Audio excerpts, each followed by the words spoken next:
미국에 와서 처음으로 친구에게 말을 걸었던 날, 집에 와서 혼자 계속 그 장면만 떠올렸어요. 그냥 칭찬 한마디였는데 왜 그렇게 마음에 남았을까요? 여기는 워싱턴 DC 스미소니안 국립아시아예술박물관에 와 있는데요. 수많은 사람들의 삶의 이야기를 보고 있다 보니까 문득 그때 제가 떠올랐어요. 혹시 여러분도 새로운 환경에서 내가 뭘 잘못했나? 혼자 계속 곱씹어본 적 있나요? 이번 영상에서는 유학 와서 처음 사귄 친구에 대해 이야기해 보려고 해요. 지금 제가 있는 박물관에서 이건희 컬렉션으로 한국의 보물, 모으고 아끼고 나누다를 전시하고 있어요. 2026년 1월 말까지 하고 시카고로 이동한다고 해요. 먼 타지인 미국에서 한국의 그림을 보니까 괜히 마음이 뭉클하더라고요. 낯선 곳에서 자기 자리를 찾으려는 이야기들. 그걸 보니까 자연스럽게 제 유학 초반이 떠올랐어요. 한여름 쨍하게 더운 어느 날, 비행기를 타고 도착한 미국은 한국 못지않게 정말 더웠어요. 정신없이 학기 시작을 준비하던 중에 가장 큰 걱정은 바로 친구 사귀기였어요. 다행인지 불행인지 학기 시작하기 일주일 전에 학교에 가게 됐는데요. 제가 다닌 학교는 초등학교부터 고등학교까지 쭉 함께 올라가는 사립학교였는데 그래서인지 아이들끼리는 이미 서로 다 친해 보이더라고요. 그렇게 내향적인 성격의 저는 더 쭈그레졌고요. 암튼 전교생이 강당에 모여서 게임을 하는데 한 친구가 제 옆자리에 앉았어요. 슬쩍 보다가 큰 결심을 하고 말을 걸었죠. I love your nail. 고등학생인데도 예쁜 네일을 하고 있는 게 부러워서 칭찬을 했던 거예요. 그런데 그 친구가 Thank you 하고는 고개를 휙 돌리는 거예요.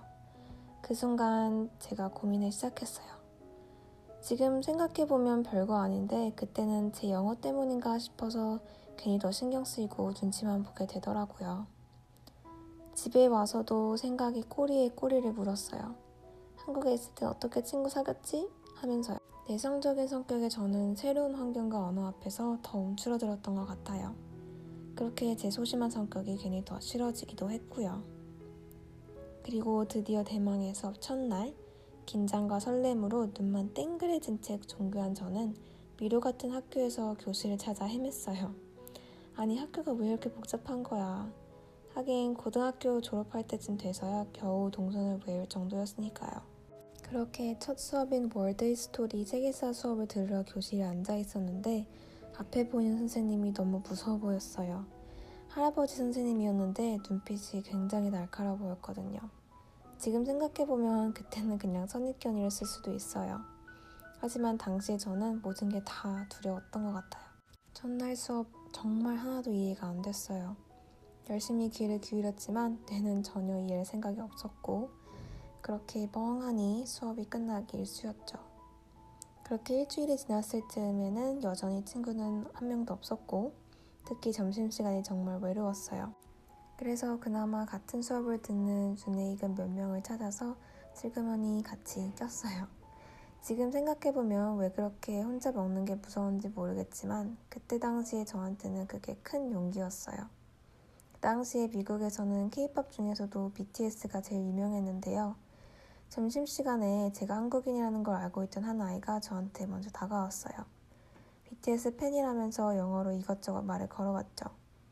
먼저 말을 걸어와줬다는 게 너무 고마웠고 저도 너무 신이 나서 같이 이야기하고 싶었는데 영어가 안 나오던 저는 그저 연신 고개만 끄덕거렸어요.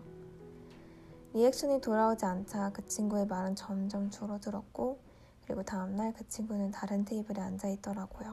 그렇게 외로운 나날들을 보내고 있던 도중에 세계사 수업에서 제 앞자리에 앉은 친구가 있었어요.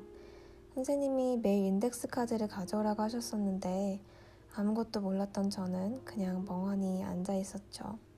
그러다 일주일 뒤에 갑자기 퀴즈를 보게 됐어요.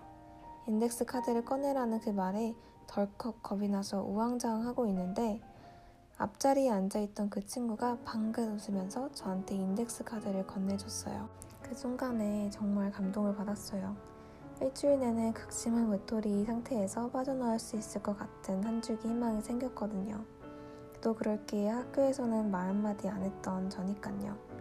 수업이 끝나자마자 저는 우다다다 그 친구를 따라 교실 밖으로 나왔고 이름이 기억이 안 나서 이름도 못 부르고 그냥 뛰어가서 가디건을 붙잡았어요. 그런데도 당황하지 않고 웃어 보이더라고요. 너무 고마웠어요. 그 당시에 미국 고등학생들은 다 스냅챗을 쓰고 있었는데요. 이게 카톡 같은 메신저 앱인데 사진을 찍고 그 위에 글을 써서 보내는 방식이에요.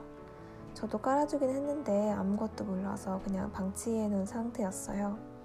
그래서 저는 그냥 전화번호를 물어봤고 이 친구는 전화번호를 알려줬어요. 그런데 저는 다시 묻더라고요. 스냅챗 있냐고요. 저는 바로 제 스냅챗을 보여줬고 그렇게 교환하게 됐어요. 처음에는 사용법을 몰라서 문자만 주구장창 보냈는데 어느 날 그 친구가 스냅챗을 보내왔고 저도 자연스럽게 같이 사진을 보내기 시작했어요. 그렇게 친구와 점심시간이 같아서 같이 점심을 먹게 됐어요. 이 박물관을 걸으면서도 누군가의 시간이 소중히 모여 남겨진 작품들을 보고 있으니까 제 유학 초반의 기억도 하나의 컬렉션처럼 선명하게 떠오르더라고요. 특히 그 친구는 지금까지도 정말 또렷하게 기억에 남아있어요. 혹시 여러분도 처음 사귄 친구 기억하시나요? 제일 외로웠던 시절 먼저 다가와줬던 그 한 사람 덕분에 이렇게 따뜻한 추억을 꺼내볼 수 있게 됐네요.